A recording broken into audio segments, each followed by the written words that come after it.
네, 오늘은 이승만 대통령께서 일군 문명사적 대전환에 대해서 얘기를 나눠보려고 합니다. 네. 미래한국 김용삼 편집장님 모셨습니다. 안녕하세요. 네, 안녕하세요. 네.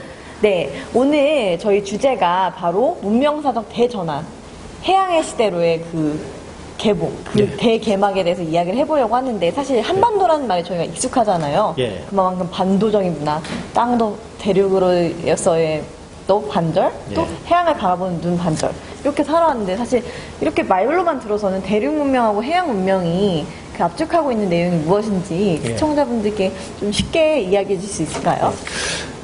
흔히 이제 우리가 대륙 문명 그러면 일단 대륙이 상징하는 건 땅이잖아요. 네, 땅의 상징은 또 이게 정착, 정주, 그렇죠. 예, 거주 이런 거 위주로 하다 보면 점점 더 내가 어느 쪽으로 더 넓혀 가려고 하는 생각보다는 내가 사는 땅을 잘 지키고 하는 쪽으로 폐쇄적인 쪽으로 가기가 상당히 쉽습니다. 그래서 뭐 우리가 엄밀한 의미에서 네. 대륙 문명이 뭐 가지고 있는 속성이 폐쇄다 이렇게 얘기를 하면 뭐 반론도 많이 있을 수 있겠지만 그렇죠.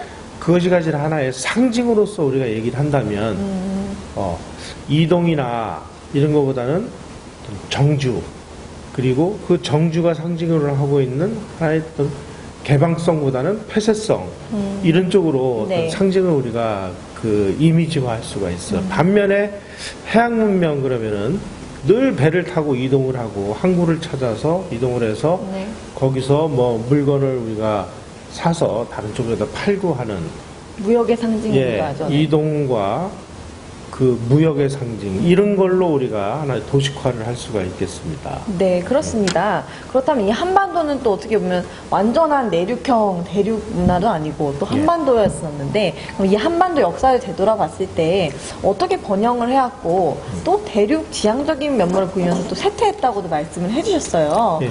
어떻게 이해할 수 있을까요? 인류 문명사에서 아주 결정적인 역할을 한 뭐 로마를 네. 보면 로마는 반도 국가에서 출발을 해서 반도라는 속성을 아주 정말 유효적절하게 잘 활용한 나라로서 성공가도를 달렸다고 네, 봅니다. 그렇죠. 예를 들면 반도라는 이 국가는 바다로 나가기도 좋고 섬으로 나가기도 좋고 반면에 대륙으로 향하기도 좋고 하는 이 중간자적인 속성을 가지고 있어요. 네. 그래서 이 나라가 아주 내 나름대로의 어떤 강력한 세력을 형성하고 있을 때는 대륙 문명과 해양 문명을 중개를 하고 융화를 시키는 하나의 아주 용광로 같은 역할을 할 수가 있지만 네. 반대로 우리의 어떤 그 재산과 생명을 지키고 우리 체제를 지킬 수 있는 힘이 없을 때는 네. 힘이 센 대륙 세력이나 힘이 센 해양 세력에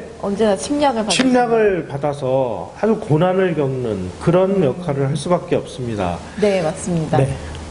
그렇다면 우리가 과거에 이렇게 뭐 반도에 살면서 이런 번영도 겪어봤다가 또 대륙 지향적으로 살아서 또 쇠퇴도 겪어봤다가 이런 예. 역사를 반복해왔다고 말씀을 해주셨는데 예. 오늘 주제가 바로 해양 문명으로서 우리가 문화적으로 대전환을 맞으면서 예. 번영의 길을 갔다. 근데 그것의 중심에 이승만 대통령이 있다고 해주셨어요. 예. 특히나 이 독립정신에 담긴 의미, 개방, 예. 통상, 예. 민주주의, 그리고 기독교에 대해서 예. 어떤 생각을 갖고 있었다고 하는데 예. 좀 소개를 해주실까요?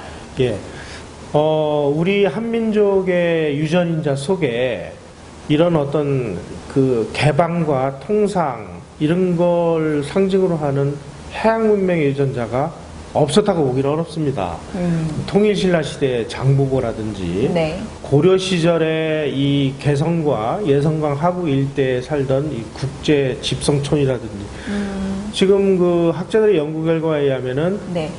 개성과 그 인접 항구라고 할 수 있는 예성강 입구의 그 병란도 같은 데는 뭐 4만 명에서 7만 명들이 모여 사는 외국인 촌들이 있었다고 할 정도로 굉장히 활발했나 봅니다. 그렇죠. 네. 국제무역이 이루어지고 오늘날 코리아라고 하는 이 그 영문 명칭의 어원이 고려입니다. 네. 그때 바로 그 고려 시절에 이 서양 그 상인들이 와서 많은 무역을 했고 그런 루트를 통해서 이 고려라는 이름이 유럽 각국에 알려지면서 고려 하다가 이게 코리아가 된 네. 그 어원이 바로 그겁니다.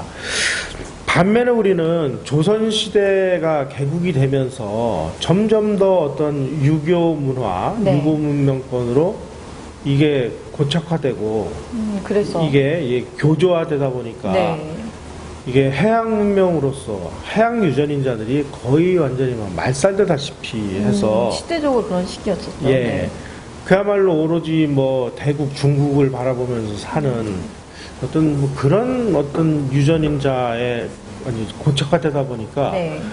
뭐 바다로 나간다라든지 뭐 개방을 한다라는 건 꿈도 못 꾸는 폐쇄와 세국의 은둔 국가의 전형적인 모습이 됐습니다. 특히 구한말에 네. 많은 사람들이 한국에 와서 한국을 관찰한 이 외국인들의 평을 보면 한국은 은둔의 나라 이렇게 얘기를 하잖아요. 네. 바로 그 은둔의 나라라고 얘기하던 그 시기에 이 나라가 잘 살려면은 어떻게 해야 외국과 되는지. 개방하고 교류를 하고 통상을 해야 된다라고 아주 격렬하게 주장하고 나섰고 그것을 많은 사람들에게 퍼뜨리기 위해서 책까지 쓰고 논문을 쓰고 칼럼을 써서 언론에다가 막 실은 사람이 바로 이승만이라는 사람이었습니다.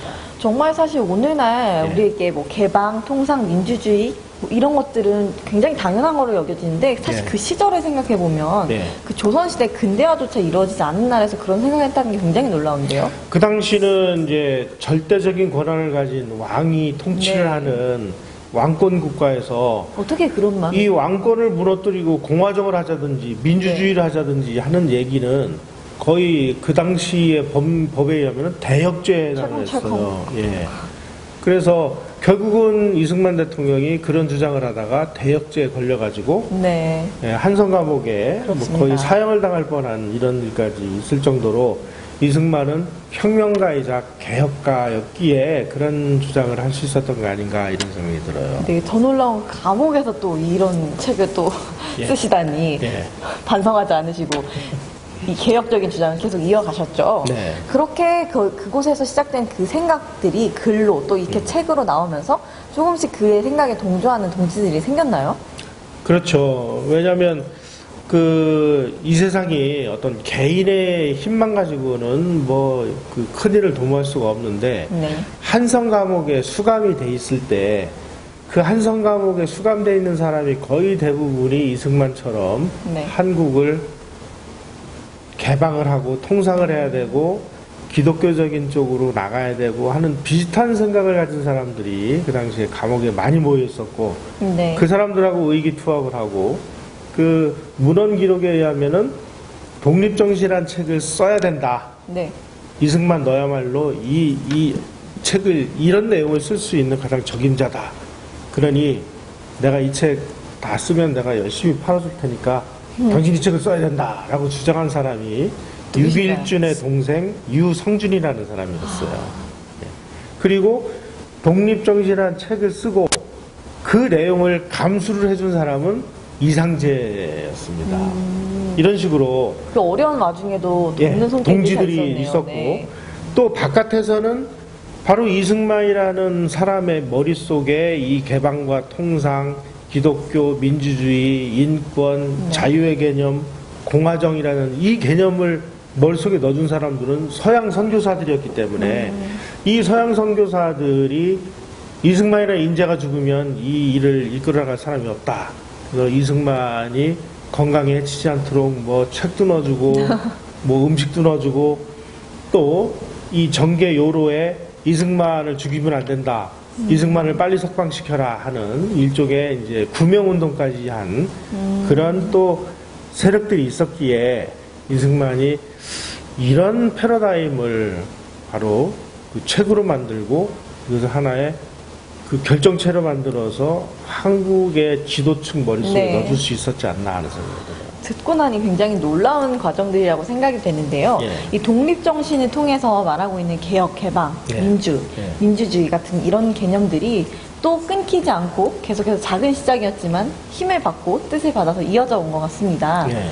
어떻게 이어져 가게 됐는지 간단하게 설명 부탁드립니다. 예. 이승만이 이제 한성 감옥에서 약 거의 5년 7개월 정도 수감 생활을 한 이후에 미국을 가게 됩니다. 네. 미국에 가서 이게 이제 그런 것을 느꼈던 것 같아요. 이게 하늘은 높고 갈 길은 멀다. 그래서 공부를 하게 됩니다. 그래서 이제 국제정치학과, 국제경제학과, 철학과, 신학을 공부를 하면서 어떻게 이렇게 많은 걸 네. 공부하셨는지. 자기가 생각했던 네. 그 개방과 통상과 무역을 통해서 세계 평화 체제를 이룰 수 있고 네. 그 체제를 공고히 해서 이제 하나의 그 전쟁이 없는 세계를 만들자 하는 그런 꿈을 바로 독립정신, 감옥에서 자기가 상상했던 그 내용을 확대, 심화, 발전시켜서 모든 학문적인 이론 체계를 동원을 해서 박사학위로 만든 것이 미국의 영향하에 그 중립론이라는 이승만의 박사학위 논문입니다. 따라서 어떤 의미에서 보면 이승만 대통령의 프린스턴 대학에서 받은 박사학위 논문이야말로 네. 오늘날 UN이라는 체제와 WTO라는 그리고 FTA라는 자유무역협정 이것의 아주 이론적인 근거라고 네.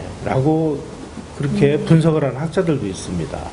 네, 그럼 옥중에서 써나가고 예. 계속해서 관철해 나갔던 그런 주장들을 또 예. 학문적으로 보완하고 그게 이제 체계적으로 박사학위 쌓은 논문이 거네. 되는 거죠. 네. 네, 지금까지도 계속 이어지고 있는 이런 개방, 개혁에 대한 것, 그 예. 민주주의에 대한 것들이 이어지고 있는데 마지막으로 예. 시청자분께 한 말씀 부탁드리겠습니다. 예.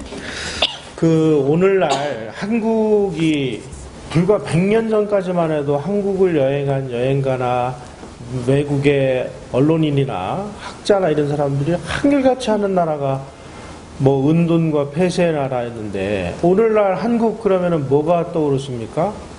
한국 그러면은 국가.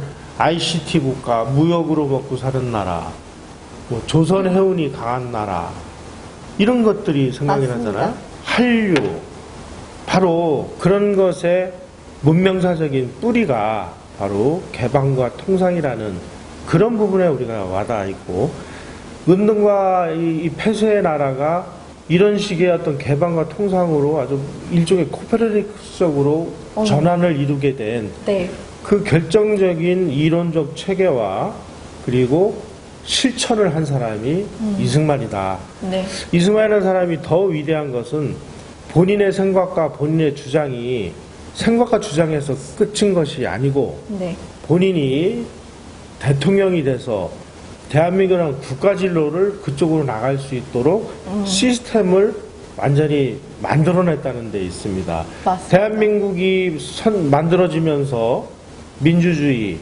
그 다음에 보통선거, 그리고 자유시장 경제 체제, 자본주의, 네, 이런 것들로 이루어진 민주국가, 이 시스템을 만든 것이야말로 맞습니다. 바로 이런 개방과 통상을 통한 무역으로 먹고 사는 나라로 가기 위한 가장 확실한 진로를 만들어서 대한민국이 만들어질 때 이승만 대통령이 선을 그어놓은 그 길에서 지금까지 대한민국은 한 발짝도 벗어나지 않고 열심히 가서 세계 10위권의 이런 무역 대국이 됐고 아까 어떤 발제자께서 이런 말씀하셨는데 1인당 무역량이 세계에서 1등인 나라 이렇게 우리가 발전하게 됐습니다.